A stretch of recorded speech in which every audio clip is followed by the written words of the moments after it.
Bienvenue à tous. Aujourd'hui, on se penche sur une histoire assez incroyable, celle d'Hassan Plan.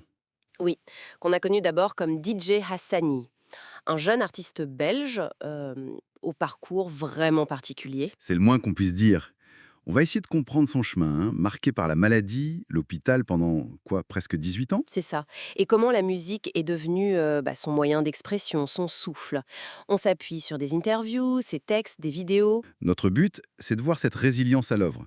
Comment il a transformé tout ça. Exactement. Comprendre comment la musique est devenue plus qu'un refuge, une vraie affirmation. Alors, pour commencer, le contexte. Faut imaginer diagnostic d'une maladie musculaire à 3 mois. Hmm.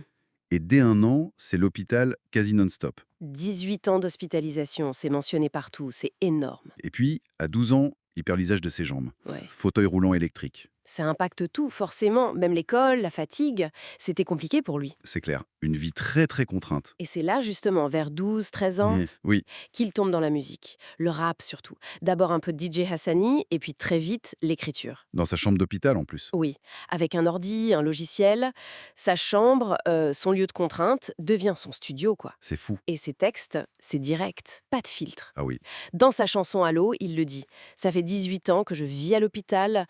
Il parle de tout, la maladie, le fauteuil. Le besoin de respect aussi. Pour les personnes handicapées, c'est un thème fort. Tout à fait. Et la force des proches, la famille, les potes. Il dit même que la musique, c'est son médicament. C'est une image très parlante. Transformer la douleur en création. C'est ça le truc. C'est ça. Pas juste pour lui, hein. C'est une façon d'exister aux yeux des autres tel qu'il est. Pas juste le malade. Mais bon, ça n'a pas été simple tous les jours. Il y a la maladie, bien sûr, mais aussi le regard. Le regard des autres, oui. Les sources parlent de moquerie. Et Hassan lui-même raconte un manque de respect parfois même de certains soignants. C'est dur ça. La double peine. Et puis il y a eu aussi, faut en parler pour être complet, des controverses en ligne. Ah oui, hein. Oui. Une vidéo source mentionne que certains l'ont accusé d'utiliser son handicap pour faire le buzz, quoi. D'accord. Mais face à ça, d'autres ont dit non. C'est juste son expression authentique de sa souffrance. Une tension intéressante, en fait. Oui, ça montre la complexité de la perception. Et au milieu de tout ça, le soutien. Primordial. Fondamental. Sa famille d'abord. Son frère jumeau Hussein.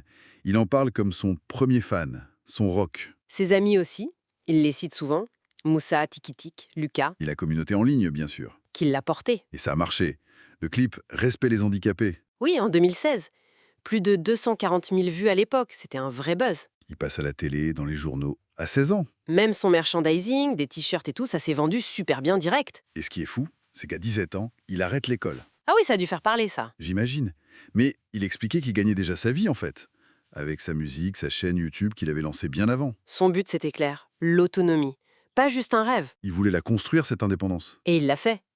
18 ans, la majorité, il passe son CES, le bac belge. Et le grand pas, son propre appart. Découvre la vie d'adulte, gérer les factures, les courses. Une victoire énorme, j'imagine. Carrément. Aujourd'hui, c'est saut à son plein qu'il continue, toujours actif, en studio, sur les réseaux. Mais il est lucide sur sa santé. Il sent que ça progresse, la maladie. Moins de souffle, moins de force. Il évoque même la fin de sa carrière rap, en tout cas comme on la connaît. Mais son message, lui, reste. Cette envie de témoigner et d'inspirer. Croyez en vous même quand personne ne le fait. C'est sa phrase. C'est puissant, ouais. Donc en résumé, cette histoire, c'est une leçon de résilience, quoi. Complètement. Transformer l'adversité, la maladie, l'hôpital, les préjugés, en moteur créatif. Utiliser la musique, le web pour se faire entendre, trouver sa place. Et gagner son indépendance. Et ce qui marque, c'est cette authenticité, le fait de partager son histoire sans détour. Ça montre comment ça peut aider à surmonter des obstacles immenses, mais peut-être aussi changer un peu notre regard, à tous, sur le handicap, la capacité à se réinventer. Ça nous laisse avec cette question finalement, quel pouvoir on a quand on décide de raconter notre propre histoire, de se définir soi-même face aux épreuves?